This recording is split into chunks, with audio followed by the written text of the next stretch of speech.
The tables have turned. The own goal goes in the right end. The late goal goes in the right goal. And we have a second win to talk about. It was Wolves 1, Ipswich 2, late into the day.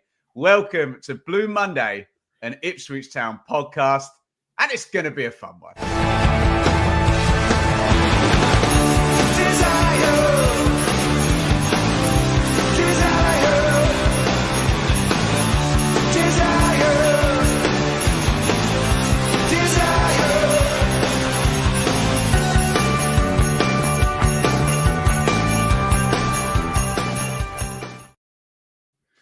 Dave, is that the best individual moment of our Premier League adventure so far? The late goal from Jack Taylor to beat Wolves. Yeah, I think so. Quite comfortably, I think. I mean, the Spurs, final whistle away at Spurs was brilliant, but yeah, just the narrative of it, wasn't it? And it's a first for me this season. If you remember, I was away for that Flagship, so I'm not quite sure how I'm supposed to be feeling, really. But yeah, I'm feeling obviously very positive, a bit more Joe Fairs like this week, I think. A bit more positivity here. But yeah, absolutely, what a brilliant moment. Brilliant to see. And someone posted, we just had a chat just before coming on here. First time I think we've won an away game for almost 10 seasons where we've scored the winner. I thought Deflection FC always got lucky late goals, Dave. Are you telling me that that's not true? I don't think that's true. An away game, apparently not. Not an away game, anyway. Apparently. There you go. Welcome, Dave. Welcome, Joe. What a moment! Yeah, it was, and it was so well done because we let the clock run out, so we knew this was the last kick of the game. So there couldn't be a breakaway. It was literally just sling the ball in the box and hope we score. And we scored, and limbs in the away end and great celebrations. And it was just so good knowing that you had won the game in that instant. You know, me, Ben, I was sorry, just quickly, I was watching it with a pal. And you know me, just Clark was going up to take that corner. Miss the first defender. Just do not hit the first defender. And it was a great ball in. Good for him. It's a great ball in, wasn't it? And yeah, great moment that for Jack Taylor. Brilliant stuff. Welcome, everybody, to Blue Monday, an Ipswich Town podcast. Look, as Dave said, first for him this season. There's not been many of these, so let's really enjoy it. I know we've been pontificating on a difficult time in the Premier League so far, but finally, a tight game. And it's kind of dawned on me, Joe, if we win games this season, it's going to be like this. We're not going to comfortably win a game 2-0 and control and not concede any chances. It's going to be like Spurs where you kind of, you've got to cling on a defender. It's going to be a late goal. It kind of just dawned on me that that's the only way we'll win games this season, isn't it? Yeah, and you might win maybe one or two games relatively comfortably this season, but that will be it. So I remember when I was at Tottenham, obviously a few weeks ago, and it's like, I got to half time and I said to my mate, God, it's bloody stressful being 2-0 up at half time. As stressful as I found the Premier League so far, being 2-0 up at half time is much more stressful than anything else I've seen so far. So, yeah, and again, I'm sure it was that yesterday, but we never, especially when they went back to 1-1, and it was sort of like, bloody hell, where are we going from here? But no, it was, incredible. Dave, Kieran McKenna said in the post-match, we'll get into the game in a sec, that there'd been a lot of talk about how to play at 1-0 up, and an acknowledgement that we've not been very good at that.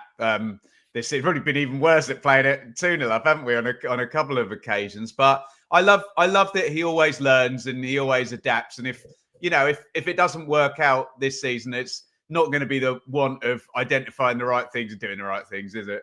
No, I think we've spoken about it on the pod. Perhaps some of our game management has not been brilliant this season. But again, we'd put that back to you're just playing a game. It was, as we said, look at Bournemouth and some of the other games. It's just brutal, the Premier League. So, to come back from the adversity of, conceding reasonably late on 72, when really Wolves didn't look like scoring prior to that. Not really. I thought we were seeing it out quite comfortably.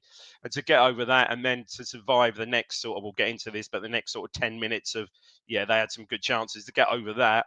And then to come out on the winning side is brilliant. Rando 123 on the super chat there. Thank you so much. 3 points means a super chat will take it. Let's hope Spurs now stick another 5 past Ben's mate's team. Come on, you Blues. We're not going to get sidetracked by this because I don't want to be cocky about this, but it doesn't feel like Southampton are part of our conversation. But they are 5-0 down at half-time. If you're listening after the fact the game's delayed, a 7 p.m. There's 2 7 p.m. games tonight. So, I don't know how much we're going to learn apart from how much worse it could get for poor old Southampton. But we'll have a look at that in the roundup. Joe, here right, is... So the good thing with that is Ange Postecoglou doesn't change his tactics, whatever the score. When they're 1-0 up and trying to defend the lead, he still tries to score. So hopefully you don't get the drop off and they do just keep powering through in the second half. No one's ever going to score 10. For those of you in the comments hoping, everyone stops at... Leicester went close there the other season, didn't they? Leicester went fairly close at Southampton the other season. Hardy, haven't they? And Bournemouth have lost 9-0 as well. Liverpool beat Bournemouth 9-0. And Leicester beat Southampton 9-0 at St Mary's, and Man United beat them 9-0 at Old Trafford. Yeah. There you go. Right, Joe. Here is an Ipswich Town 11 for you. I'd love to know your thoughts on it. Aro Muric in goal. Leif Davis and Harry Clark were the fullbacks. Dara Shane Cameron Burgess at centre-back. Morsey and Caust in central midfield with Burns, Hutchinson and Chaplin off Liam Delap. Your thoughts, Joe? Yeah, well, I guess the big calls were effectively who was going to play right back, whether it's going to be Ben Johnson or Harry Clark, and Harry Clark got the nod there. And then the three behind the striker, we weren't aware, but Sam Smodics was not fit. I think he'd ill and hadn't travelled. So it meant that Amari played on the left, Chaplin and sort of the right 10, and Amari the left 10, and Wes Burns on the right. So, yeah, they were your big calls. And it's interesting that we went back to the sort of the League One All-Stars team for it, where at the 10 outfield starters, 6 of them were with us in League One, plus Amari Hutchinson, who was with us last year. And then it was only Liam Delap, Dar Roche and Jens Cajuste that were the outfield players that we've signed this season. What's your view on the 11, Dave? Was Jack Taylor a bit unlucky to miss out, or was he never going to play back-to-back games? Possibly not, because I think it was half decent. He was half decent against Bournemouth, but I thought again, Cajuste yesterday was superb. He's a player, and just a good player. I'd say the only surprise was, and it was subsequent. We know Smodics wasn't even in the squad, but it seemed there was like illness around the squad. So I guess Harry Clark coming in, doesn't surprise me really. Burns getting another start, and perhaps more of him later. But I thought he did pretty well on the whole yesterday. So is what it is really. But still no Hurst, still no Twanzebe in the squad. Chris McTaggart there on the super chat. Good morning from Queenstown, New Zealand. What an effing nail biter! Remnants of memories of Saints last season. Thank you so much, Chris. And great that we are around the world and you are listening in over in New Zealand. Dave, here is a Wolverhampton Wanderers 11 for you. As previewed by the guys on Thursday, Johnston in goal, Gomez, Bueno, Semedo, Doherty, more from him soon. Nori, more from him in about 10 minutes. Lamina, Andre, Bellegarde, the main man, Cunha, what a player he is, and Larson up top, Dave. Not the force they were. And we'll talk about Gary O'Neill at the end of the game, but he was very much channeling his inner Mick McCarthy, telling everybody how many players he'd had sold from him and how much they'd banked and how much they'd spent. Your thoughts on the Cunha, though? Any team with Cunha in the Premier League has a chance. Yeah, he's dangerous, and again, more of him later. But generally, I thought we played them quite well again. I thought Burgess and O'Shea. Burgess again was superb yesterday. Again, I think they played him generally quite well. You mentioned Nori. Yeah, he was a bit spiky on the left there. Particularly, he had a bit of a spat with Burns in the first half. But no, experience in that team. Obviously, Matt Doherty been around for ages, hasn't he? He scored at Portman Road, didn't he, when Nuno was their manager? I think he probably scored a header on the back stick, didn't he? Yeah, he did. Big guy up front, Strand Larson. I was watching it and listening to Gary Birtles. Gary Birtles in summary, who's a tough listen, I've got to say, but he was bemoaning the fact we've got a 6'4" guy up front. Get it into him. And no, I thought, generally, like you say, Cunha's their main danger there, and I thought we played him pretty well. Okay, more of him in a little bit, but I thought we played him pretty well. Who'd you like in that Wolves 11, Joe? You're muted, mate. It was really only Cunha that did anything, and even he seemed to be reluctantly doing anything. That really was a team of twats wanting to play like so, wasn't it? Okay, Richard, there's your clip. 10 minutes, 34. Just distribute that around the Wolves fans, Dave. It was odd. There was just no urgency from them at all. I mean, I think we played pretty well first half. I thought we played okay first half. Probably shaded it, but it was just, we went one up. Obviously, went in 1-0 up, but there was just no real. They didn't really do anything, did they? It was odd, really odd. Well, they played well for like the first 5. They started the game well, the first 5 or so minutes, and then just drifted out of it, didn't they? Didn't really create anything, did they? Nothing at all. Odd. Well, Joe, I'd love you to use as floral language as you can to describe the most beautiful sight in Premier League football at the moment of Liam Delap just bloody rampaging forward. What a sight. Talk to me about the opening goal. Yeah, well, it just starts from the back, and it's Darrow Shea in the right back position who just pumps one clear. We very rarely just pump the ball long, but we did there. And Liam Delap, he just rampages, doesn't he, through. Like Nelson Semedo was struggling at right back, so in Gary O'Neill's wisdom, he's decided to play him as a left-sided centre-back against the biggest bully in the league, effectively. And Liam Delap just runs over him, doesn't he? It's like Gary O'Neill said, his under-12s wouldn't defend like that. It's a goal from that, and he just runs all over and does really well. Gets to the byline, gets his head up, and rolls it across to Hutchinson, who looks like he should just slot it home. But when you look at it back, it is slightly behind him, and Hutchinson does well, takes it around the keeper. And it's a good block on the line. And the ball falls to Chaplin. It's a shot really well. Hits it well, yeah. And Chaplin on the edge of the box. Again, hits. He's got so much space. No one goes to him at all. Hits it really well. But Totti heads it into the back of Doherty. And then it just rolls over the line. It's one of them, isn't it? That would have been, it's just a shame that the ball's slightly behind Hutchinson, because Delap, that would have been the assist of the season, wouldn't it, probably? My God. He was unbelievable. As Joe said, he just ran all over him, didn't he? Just couldn't handle him. Well, and Joe, we've been looking for some variation in the play, haven't we? You're going to have to do it a bit differently. And there's nothing wrong with a ball in the channel when you've got Liam Delap, Joe, is there? No, and even sort of when you go to the second half, there's a good chance for Wes Burns that comes from a ball up to Delap, and he just uses his body really well, and he's really, really developing this year. And he can go in behind, but he can also hold the ball up and bring others into play. And this was that moment where it's just head down, and like we saw him do against Brighton away, like we saw him do against Aston Villa at home, even to an extent Liverpool at home, he did it. It was just a brilliant, brilliant bit of centre forward play that Nelson Semedo and the rest of the Wolves defence just could not live with. So, Dave, we've already mentioned playing at 1-0 up. How did we play at 1-0 up? Yeah, well, really. I mean, again, it's sort of, I say, keeping them at arm's length. I can't remember us creating too much more in the first half, but then, neither did they. It was kind of an odd first half, really. I say we shaded it, went in 1-0 up, but yeah, they really weren't. If a side, I think first half, if a side looked like it was going to score the next goal, it probably was going to be us, because they were creating very, very little. They had one really good chance, didn't they, Joe? Where O'Shea, it was a poor, funny enough, in a similar position, wasn't it? In a similar position, just doesn't connect with it, hits it straight to Lamina, and they work it really well. And it's worked across the box to Bellegarde. He should just roll it in, shouldn't he, Joe? He just, someone I think probably Burgess puts in a challenge, and he just lifts it over the bar. But that was their one really, really good chance, and that was really gifted to them by us. Other than that, yeah, just saw it out,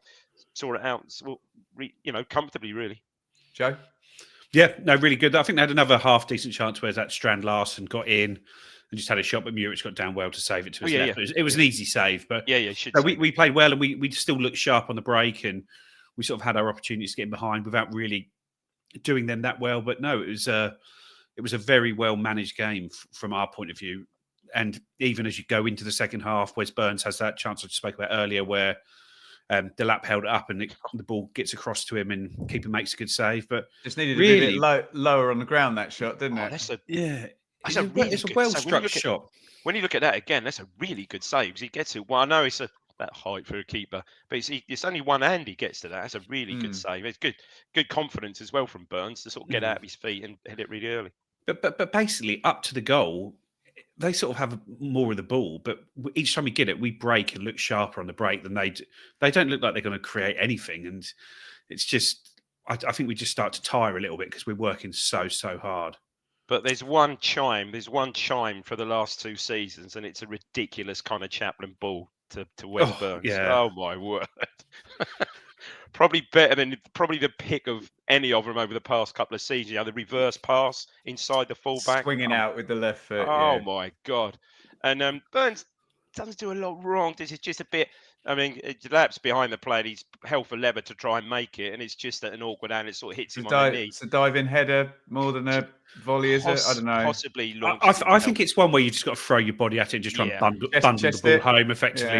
Yeah. You just got to try and bundle it home because I know the commentary had said that Burns need to put that along the ground, but if he does, it gets cut out. It doesn't get there if you play that along the ground. No. So he's got to hit it as he does. And it's his knee. knee.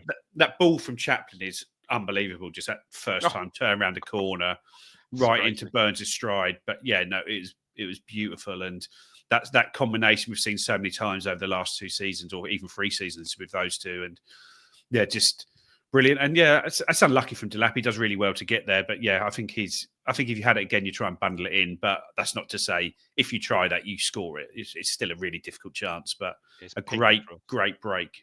Yeah.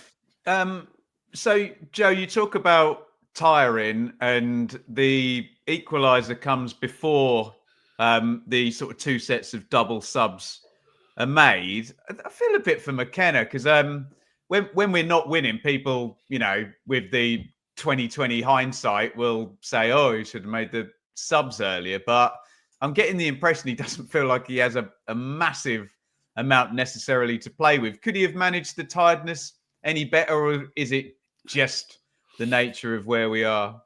I think the problem is the 2 players who looked most tired were down the right-hand side, which was Wes Burns and Harry Clarke. And I don't think there's a natural replacement for Harry Clarke in that role because I think Ben Johnson is maybe more the wing-back role than that right-back, right centre-back role. He doesn't seem to have the physical presence maybe for that. He's more in that Wes Burns role. And when sort of Burns was struggling, maybe you could have got Johnson a little bit earlier, but he was flagging. Clarke, he just hasn't played a huge amount of football this season, so it's one where he is just going to struggle. And I say the goal does come from him. He goes in to try and win a header, loses it, and then the player goes down. And rather than sort of try and get straight back into position, he sort of takes a second to try and appeal to the ref to say no, not a foul. But by the time he's done that, Cunha's run off him, and he's getting back there. And yeah, it's a good bit of play, good ball into Cunha, and he takes it early with his left foot, hits it sort of in at Murich's near post. It looks like it gets a little deflection off Harry Clarke, which may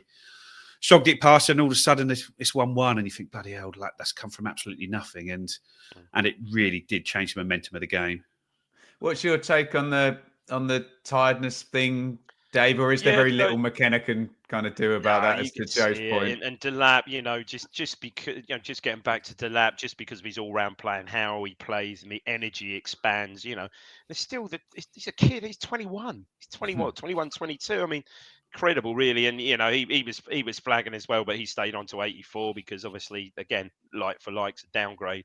But I thought Harry Clarke, to be fair, I thought for an hour, I thought he played really well, really good in the first half, covering really well, used the ball in tight spots when he got the ball short, didn't give it away, used it really well. And yeah, he was really struggling. So I think the subs, whether they made the subs earlier, I don't think so. But that obviously the first couple of subs were a reaction to that goal, which was, I know it's his whole goalkeeper. Should you get beaten at your near post? It's a good strike, isn't it, Joe? Dave, you've got to take every chance in isolation. We can't have a binary statement that says if someone lashes it through you on the near post, then it's a good hit. It is at an angle. It's a good hit, and whether he is slightly unsighted or gets a little nick off Clarke is. I thought, aside from that, I thought Muric was perfectly fine yesterday. Came for crosses, caught when he had to, punched when he had to, pretty much held on to most things, despite the commentary We were saying, oh, he looked shaky, but they obviously took harping back to the Bournemouth game, and he's under pressure. Fair enough. Which is absolutely fair enough. So no, again, I think he probably got the subs. That was the plan. 75, he probably got them right, but unfortunately, they nicked the goal. As Joe said, pretty much out of nothing. However, the 10 or 12 minutes following that was a bit harum scarum. Was a bit hairy, wasn't it? Joe, can I just get your take on Muric? Because it's a bit of a lightning rod now, and literally anything he does now. And I get it, because there have been mistakes, so that then bleeds into the judgment of everything else. What was your reaction to the conversations coming up, criticising him for the goal? I was surprised at how over the top some of it was, but I guess this is his problem now, that he's got that reputation, and anything he does, it gets jumped on. Where if you think in the last 7 games, we've conceded 8 goals now, which in the Premier League it's really good for Southampton concede that tonight. There, but Leicester conceded 4 yesterday. Like we're playing well defensively, and he's part of that. So I say, it was a big mistake against Bournemouth last week. That doesn't mean everything he does is a mistake, and I think he's still a net positive rather than a net negative. Yeah, I would like to think so, but I get it. I get why he's on people's watch lists, and it's hard to get balance. So Joe, I'll stay with you. We get two groups of double subs, Jack Clark and Jack Taylor, as Dave mentioned. Johnson and Al Hamadi come in, and the game swings here, and we're kind of perhaps thinking, oh God, here we go again. Are we actually going to lose this one now?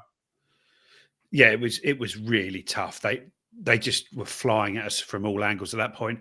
But I think the only good thing about it is that they were just making quite poor decisions, kept shooting from long range, and had sort of much better chance to move into. And there was a brilliant block from Cameron Burgess when Strand Larsen went in there.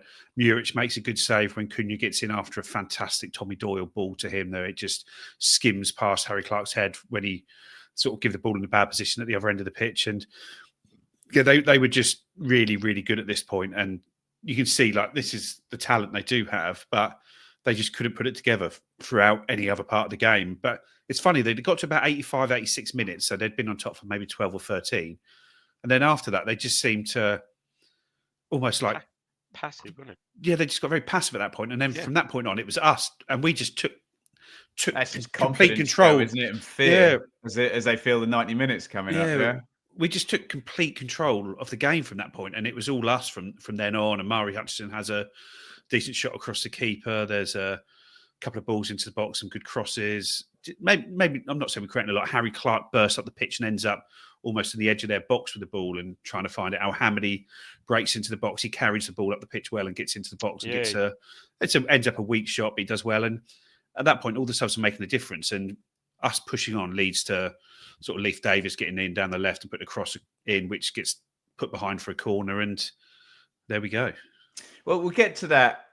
We'll get to the goal. Dave, can I just come back and get your view? We were talking about, and we have talked about, how everything has to line up for you to win in the Premier League if you're a promoted team, let alone one that's gone back to back and has 6 League One players starting in there. But we got the little bit of luck there, because the chance that Larsen has at 1-1, where if it's on target, it changes direction so quickly, you're probably not. But it kind of, that little period we didn't concede, and a lot of the time it's felt like, maybe this is my bias as a fan, but it's felt like we've conceded in those periods. Oh, no, we got that bit of luck this time, and we didn't were kind of getting deeper, and you could see it coming. All right, as Joe said, that was the most clear-cut chance. It was a hell of a ball from the sub on at Huang, who's, I think he must have been out, because he was superb for them last season. When he's been out injured, perhaps he has.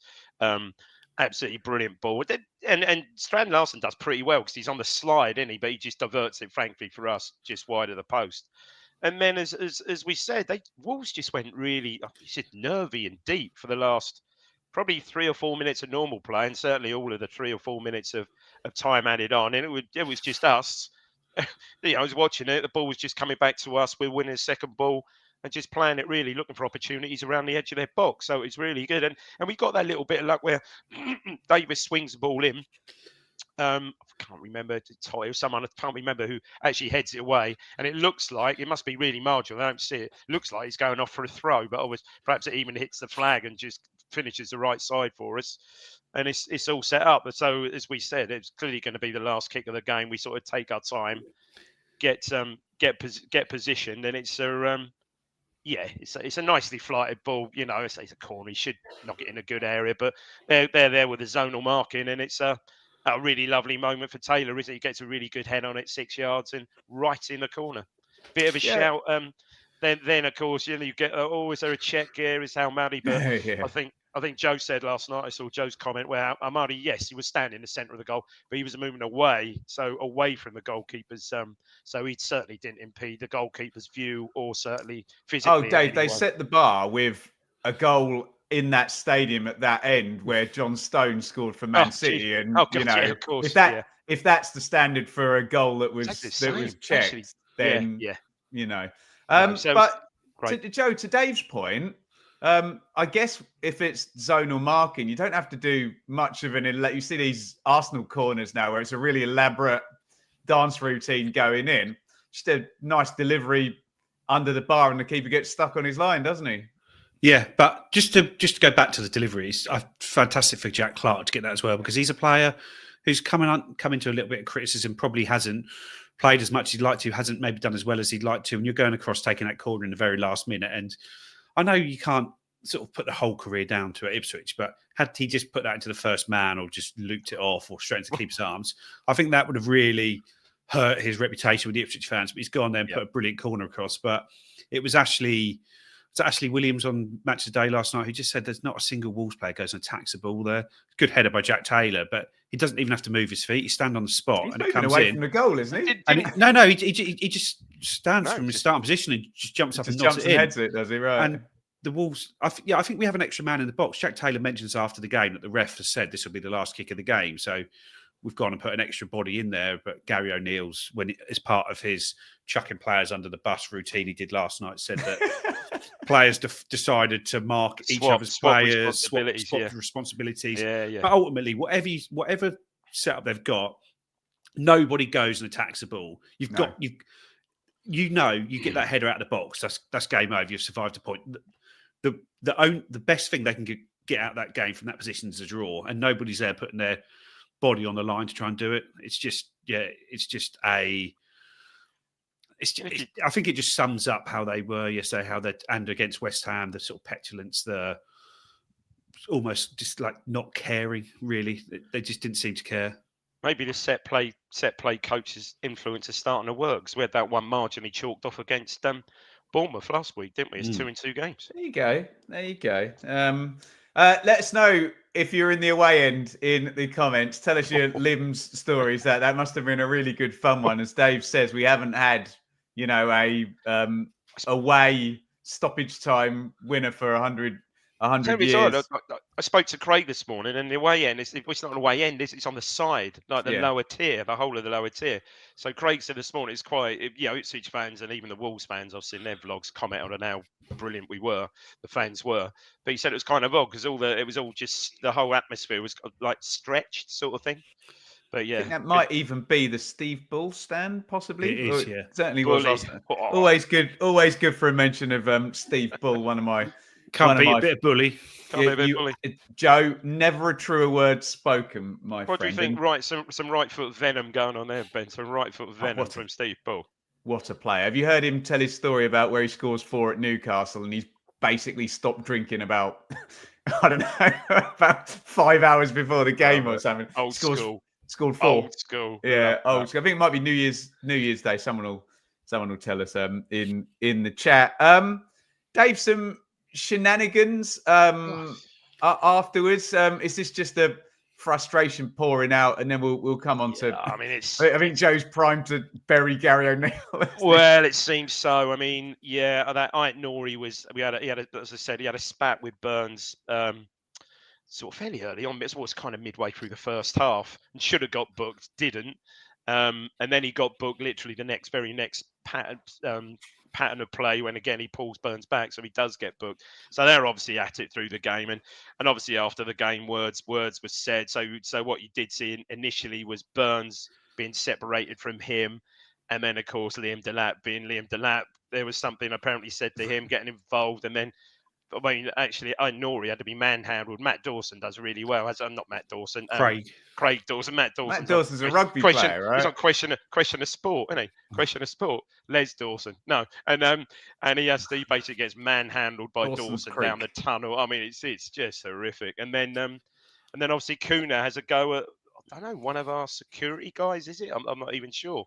And Delap's there. So all we know is apparently Nori got a post-game red to go with second yellow, or was straight red, I'm not sure. It's a second yellow, yeah. Second yellow. And there's a bit of mystery with it. Seems that Delap got a yellow, but then that's not 100%, I don't think, been confirmed yet. Fingers crossed it isn't, because that would mean he wouldn't be available for the Newcastle game. But seemingly he has. But yeah, it was all a bit unsavoury, particularly after what went on against West Ham. Christ, yeah, not a happy camp, I would say. And I'd then say it just reminded me of when Paul Lambert did it at Norwich for us. Why have you brought that up? Just performative, petulant, and it's like almost like trying to pretend that they care. The players. No, you are right. Paul Lambert into it at Norwich, but it just looks so performative and petulant, and you think. You're dragging your football club that are paying you a huge amount of money down into the Championship, and you could not give less of a shiny one if you tried. And they just, and then after the game, they're sort of going at it. Like my only hope is that they don't look too far into it, because I'm sure Wes Burns and Delap probably were winding them up as well. And you don't want Cunha to get that, and then all of a sudden anything happens to Burns or Delap. I'm happy just to leave it as it was. Don't really care about it now. I think Wolves got Leicester next week, though, don't they? So big game there. Yeah, that's a blow, isn't it? Well, that's quite a good segue into this new manager bounce conversation that I was going to have with you, Joe, anyway, because I was so Wolves played West Ham earlier in the week, and Mikey and I were doing the predictions, trying to figure out what's the best result for Gary O'Neill to still be the manager for when we played him, because we were a bit worried if they got hammered by West Ham, he would be. It was like they were waiting for the next really bad result. Turns out losing to Ipswich in the 94th minute was it, and he was going to be sacked. But I was a bit concerned, Joe, that he would get sacked after the West Ham game. And if what you're saying is correct, that maybe there's disquiet and disharmony, and the players might have reacted to their manager not being there.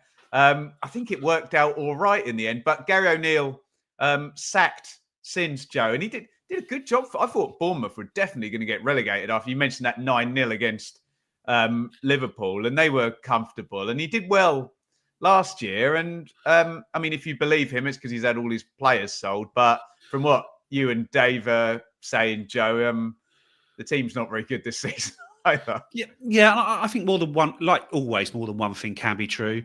And I think he came in right before the start of the season last year, when Lopetegui was sort of walked out a few days before the season started. And he came in with almost like 2 or 3 days before the season started. Had a really good first half of the season, but they struggled through the second half. But you look at the players who've sold over the last 2 seasons. Well, even the standard was so bad, Joe. You could be really bad last year and not get relegated. Yeah, but sort of like Nunez, they sold Nunez, didn't they, to City, and they've sold Neto to Chelsea, Max Kilman to West Ham, and Neves to the Saudis, I think, wasn't it? Yeah, and they just haven't replaced anyone, and to the point where I think Darrow O'Shea was. I think we signed him for 12 million quid in the summer, and Wolves wanted him, but would only go up to 10 million quid. And you think, and then they ended up not even signing a centre half. It's like, at what point is that 2 million quid like not? And they've been paying Lamina, haven't they? Yeah, yeah. And at what point does that 2 million quid make it good value to not spend that money? I know 2 million is 2 million, but how can 10 be enough to bid, but 12 be no way, we're not doing it, and you get gazumped by a club that's just been promoted to the Premier League, and you go into the season short of players. So I think it is, they're owned by that Fossen, aren't they, who are Chinese, and there's been the Chinese government were wanting investment all around the world, and then they just pulled the plug on it. And I think they are the last of the Chinese owners here, and they obviously just don't have the money to spend. I think they've brought in sort of like 250 million quid's worth of fees over the last 2 seasons. And yeah, they've spent a bit here and there, but nothing of any great substance. And we saw it happen here under Mick McCarthy. I know at a different level, but if you sell your best players and don't replace them, you end up getting relegated. And I think that's the position they're in. They seem to be appointing a sort of pretty like a journeyman Portuguese manager who's coming in. I think he won. They got someone, have they? Yeah, Vitor Pereira, who I think he won the title twice with Porto, but like 2012, 2013. Since then, he's been managing in Brazil, Saudi, been sacked twice by Fenerbahce within a year of going there. Managed 2 clubs in Brazil, did well with one, left them because his mother was ill back in Portugal, but then turned up at their rivals a month later and then got sacked by them 2 months into it. Had managed 2 or 3 Saudi clubs. Is his agent George Mendes? I don't know if it is, but I don't think Mendes is particularly in at Wolves anymore. Okay. I think he's more in at Villa now, if anything. But it's it seems a very strange appointment, and I'd say it does just feel like Wolves are sort of getting what they deserve at the moment, with not the fans in any way. I just mean the ownership of the club. The fans are still behind the club and sort of turning up and doing their bit, but it just seems like the owners are just cutting, and they're going to get caught by it. And hopefully they do. Hopefully they do get caught this season, because ultimately that's one less team. Well, for us, that was gonna be my next question to Dave, Joe. Dave, Joe has just reeled off lots of things that the great Harry from Bath, he lined them all up. Size, bad luck, owners. I can't remember what the other one is. There's another things that relegate clubs in the EFL, but chaos. And we have got massive chaos at Wolves, and that really does kind of. And it's a great club, like Joe says, with amazing history, yeah. But we could do with chaos at a club down at the bottom, so we finish above them. Yeah, there's massive discontent there. I mean, didn't they even took the captaincy away from Lamina? Was it after the West Ham game? Is that the right? Yeah, way they took it away from Lamina and gave it to Semedo, and then talked about Semedo defended like he's in an under-12s game that day. Yeah, it's all is not well there. And they're just at the moment they're just going one way. And yeah, I mean, perhaps they're looking at this Portuguese manager because who would perhaps want to go there at this stage? Because it's as you said, it is chaos there at the moment. I think they've got a few Portuguese and Brazilian players in the squad, and the manager does apparently speak sort of perfect English. So on that side of things, it makes sense. But it does just feel like a strange appointment. I'd much rather that than David Moyes going in and knocking out a load of points and there was even talk earlier, like John Eustace was linked earlier today. Wow. Sort of by Alex Crook at TalkSport, and you think, well, actually, he's done a brilliant job at Birmingham, he's done a brilliant job at Blackburn, but this is when people without sort of getting on a different high horse about this, about British managers not doing well in the Premier League. And you think, well, John Eustace is not getting a job because some guy in the Saudi League is halfway up the Saudi League is coming in. And it's like, what do you expect? But no, it's a real, you're hoping Wolves become the free manager season, don't you? And stay down there. Yeah. You can check out an excellent interview on the Benjamin Bloom Football Channel with John Eustace last season, just before he was fired by Birmingham. Just check that out. Another one of our contacts there, and our other one is still 5-0 down.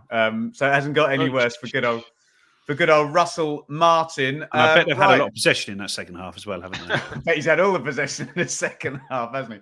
Right, here's a word from our sponsor.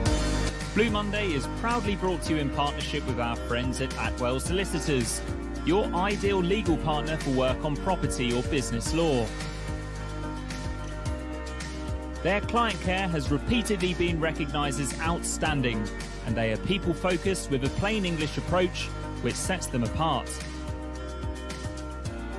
They have offices in Ipswich, Colchester and London, and to find out more, head to atwells.com. It's the voice of Mikey Penty-Smith on that read, and we want everyone at the podcast wishing Mikey and his wonderful missus the very, very, very best of luck, because there is a baby very, very, very due very, very, very soon. So, if you want to get your best wishes in the comments to Mikey, you may not see him for a few weeks, and that's a good thing because it means all's well with stuff that might actually be more important than football. Imagine that, Dave. Imagine that. One Stop Badges as well. You can see we are partnered up with as well. Get your discount down in the description for the guys at One Stop who are very kindly supporting us. ITFC women through to the 4th round of the Women's FA Cup, where they face Manchester City at the Etihad campus. They beat Bournemouth 1-0. Sophie Pesquet with the goal. That is a great draw, Dave, isn't it? Mouth-watering, isn't it? Yeah. I think they played them before, didn't they? A good few seasons back now. So and got sort of heavily defeated, I think. So hopefully a better result this time. But what an experience for them. Superb, absolutely brilliant. Yeah, obviously had to beat Bournemouth today. I think we're a league below us. I think, and we're going pretty well. I think it might even be. I think they're unbeaten in the league. They're unbeaten. Yeah. So no, an important win. I saw Matt making it. I saw Matt's report, and apparently I think we missed a penalty and missed loads of chances. I think it was a fairly dominant performance, but yeah, got the one goal that mattered. Brilliant stuff. Plenty going on this week ahead of the Newcastle United game. Dave and Craig will be along with Rewind when the crowds say Bo selector on Tuesday.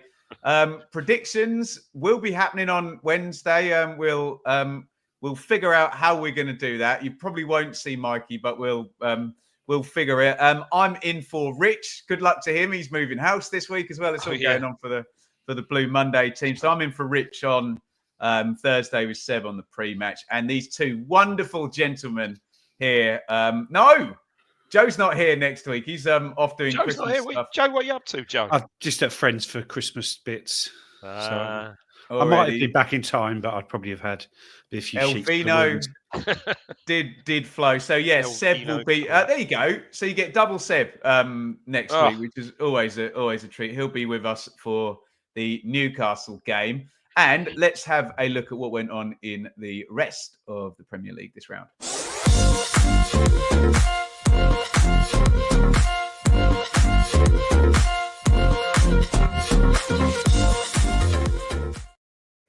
Okay, so round 16 in the Premier League. Arsenal 0, Everton 0. Well played, Everton. Pretty unhelpful. Liverpool 2, Fulham 2. Newcastle 4, Leicester 0, which, I want to get someone's take on that. Forest 2, Villa 1. Just tip of the cap to Forest. They're above Manchester City in 4th place. Brilliant. And they're bloody good. Yeah. Brighton 1, Palace 3. Again, unhelpful. Man City 1, Man United 2. And we got some latest scores of FootMob's telling me 86 minutes gone at Chelsea. They're 2-0 up against Brentford. I'm reconciling myself with the fact I actually like Chelsea, which is weird. Southampton 0, Spurs 5. So we won't talk about Southampton. Joe, could I get you on? Do you want to talk about Palace or Leicester, Joe? Palace, I'll talk about. Yeah, go ahead. They looked really good today. It's a really good win at Brighton, isn't it? Are we waving goodbye to Palace?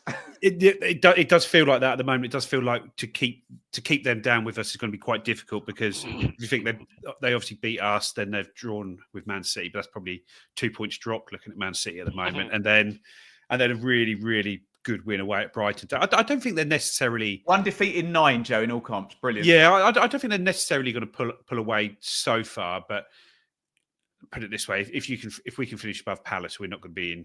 No, we're not going to be worried about relegation, are we? But yeah, no, they were losing games quite unluckily at the start of the season, but it also looked like one of those ones that could collapse quite quickly. And we know that Steve Parish can get an itchy trigger finger when things aren't going well. So it looked like there was a chance things could go wrong, but they seem to have sort of played themselves back into form. Ismaila Sarr's popping up with a few goals now. Good two today, didn't he? Yeah, no, it's a tough one to take, but like I said, it does feel like it's Leicester, Southampton, and Wolves are the 3 teams we need to finish above, doesn't it? And I know things could change a lot over the course of the season, but when you look at we see Southampton 5 to done. They're going to have 5 points after 16 games. You'll be 9 points off Leicester, Joe. Yeah, we can't worry about Southampton.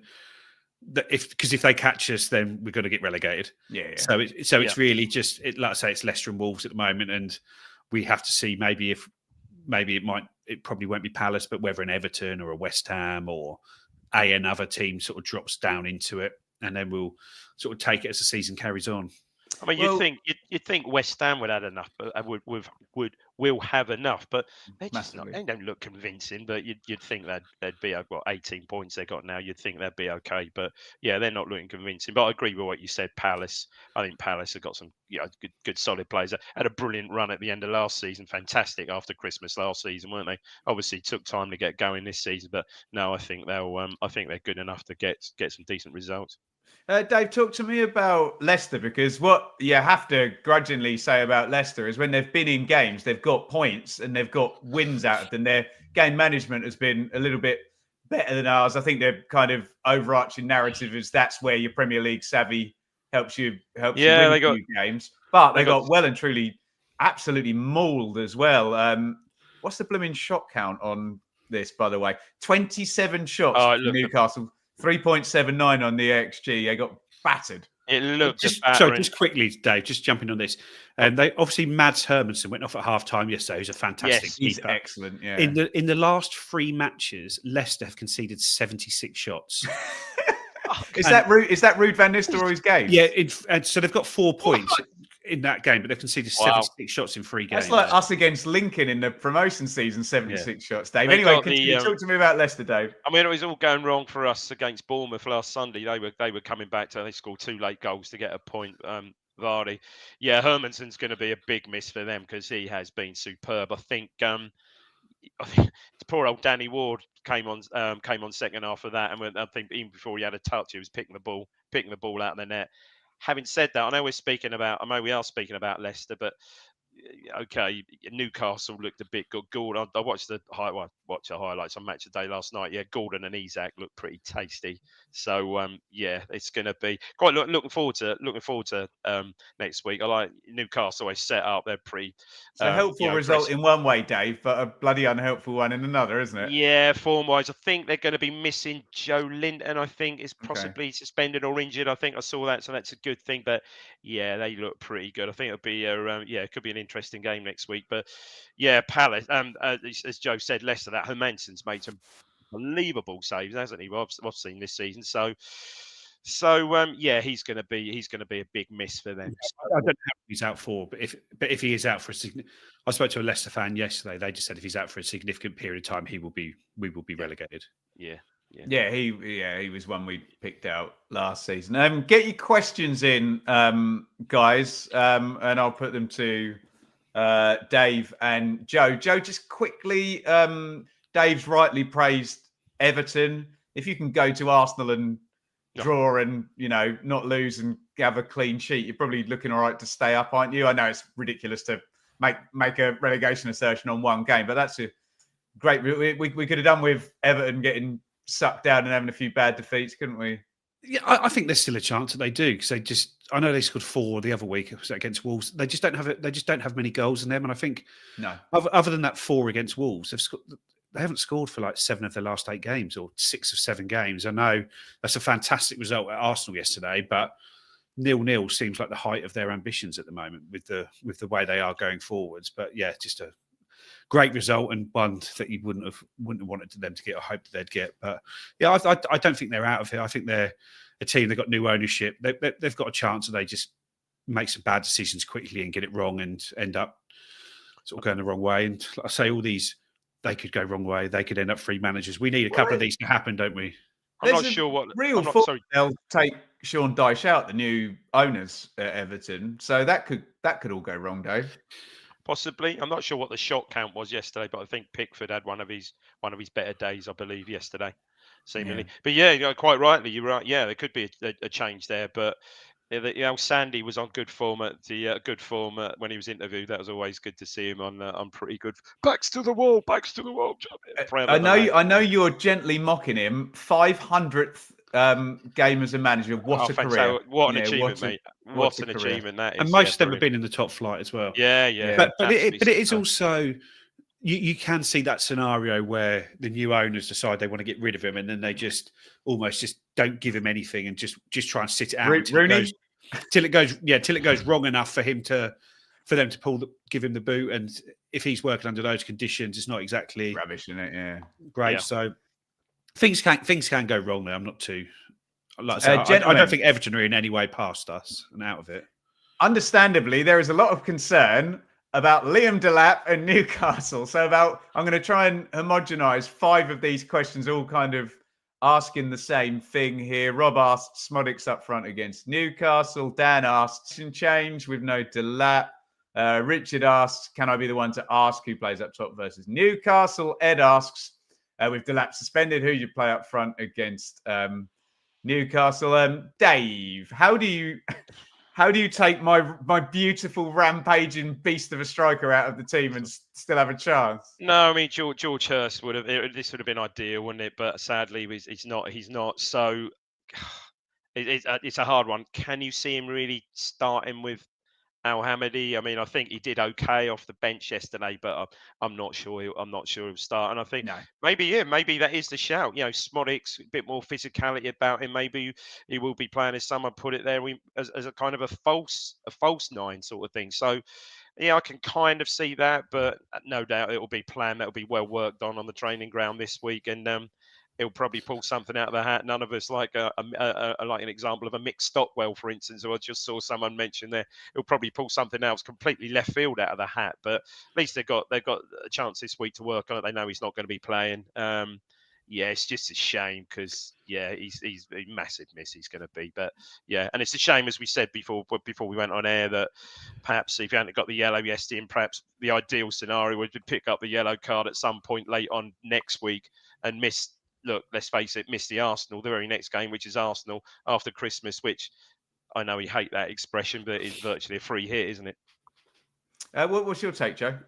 I think if Delap is suspended, we're still not 100% sure, Nate. The Premier League website's not said it, although the paper and TWT clutch at straw. TD have said, but I think Ali Al-Hamidi will start. I think that possibly Kieran McKenna is very good at he has the profile of players that he wants for these positions, and I think Ali Al-Hamidi is Nathan Broadhead in there, Joe, for goodness sake. But we tried that last year, and Broadhead just looked.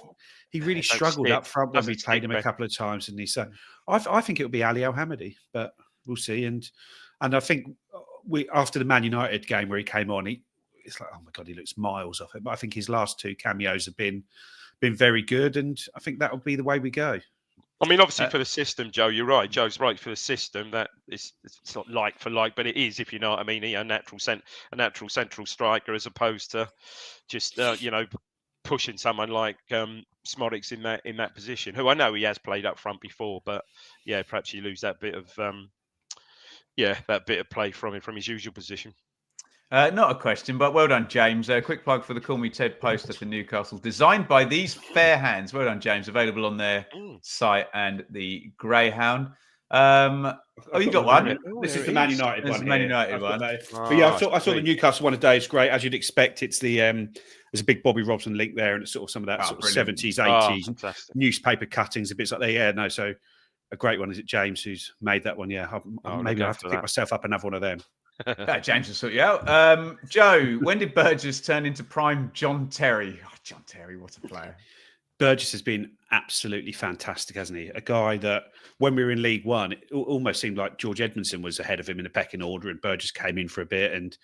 But Burgess has got that position. It's interesting when it was when Kieran McKenna was first here, Cameron Burgess wasn't saying a lot, and he used to talk at length in these press conferences and was saying how Cameron Burgess is fantastic in the meetings, really contributing in the meetings, doing this, that. He's really got a great desire to learn. And you just think, wow, what a transformation for a guy that we signed at like 25 years old from Accrington Stanley for 750,000. He'd been there like 3 seasons. It wasn't like he'd just gone down there, had a good half season, came straight back up.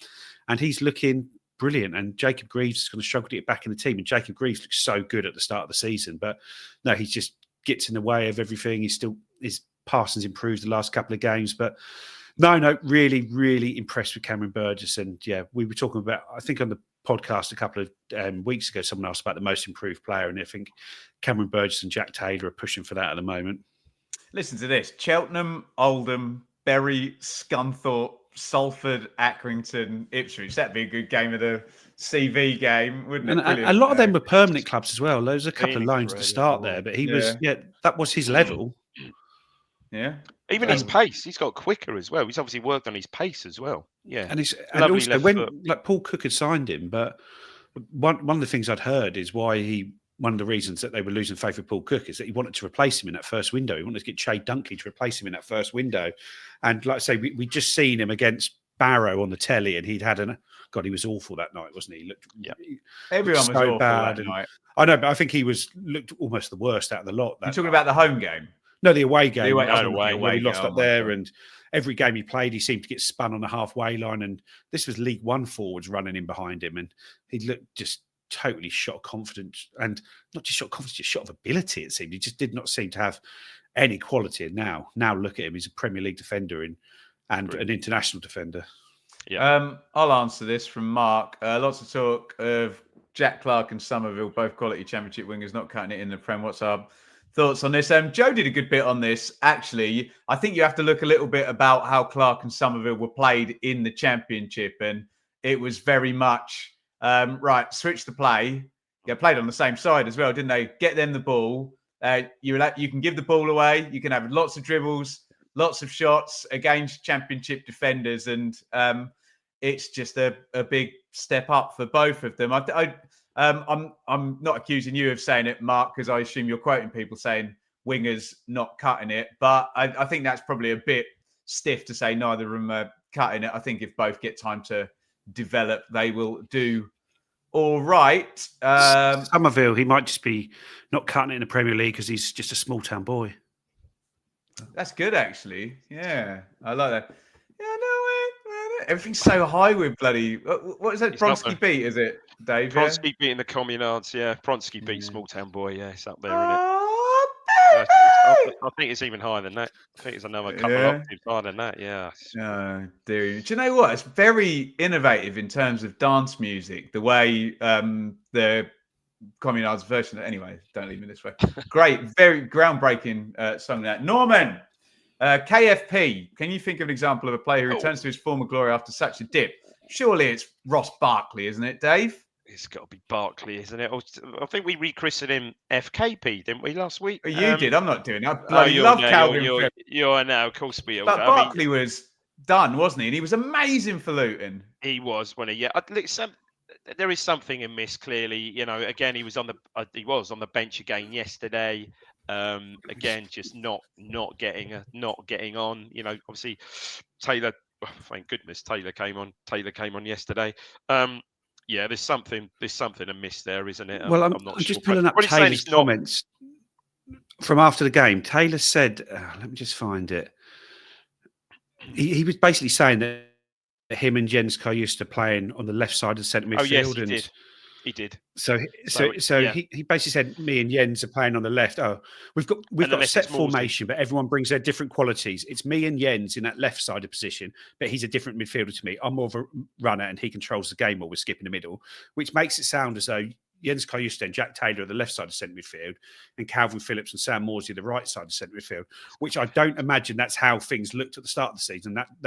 We wouldn't have signed Calvin Phillips to be Sam Morsey's replacement. So It looks like we've rejigged how we think we need to have our midfield set up in this league. But at the moment, Calvin Phillips is Sam Morsey's backup, which is not really doing any good for anyone. He was all part of the celebrations and looked like he enjoyed it yesterday, and he's on the bench. But yeah, we need more than that, both for his level of wages we're paying him and for the fact he's taken up one of two valuable loan spots. So unless Sam Morsey breaks his leg between now and the start of the January window, you wonder what is going to happen to him during that, or whether anything can happen to him.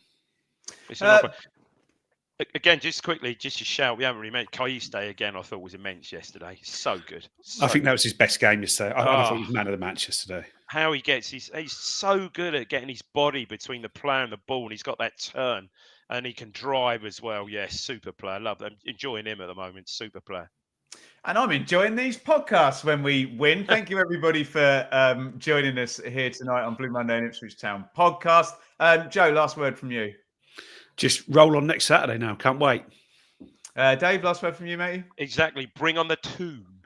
Bring on the tune. Plenty of stuff coming up during the week. Rewind Tuesday, predictions Wednesday, preview Thursday, flagship Sunday, and then for God's sake, it will be Christmas, and you can enjoy all of that. And hopefully, more points on the board. You can enjoy it with Ipswich Town in pretty decent form. Fingers crossed. Thank you for coming and joining us. It was Wolves 1, Ipswich 2. And what a happy podcast.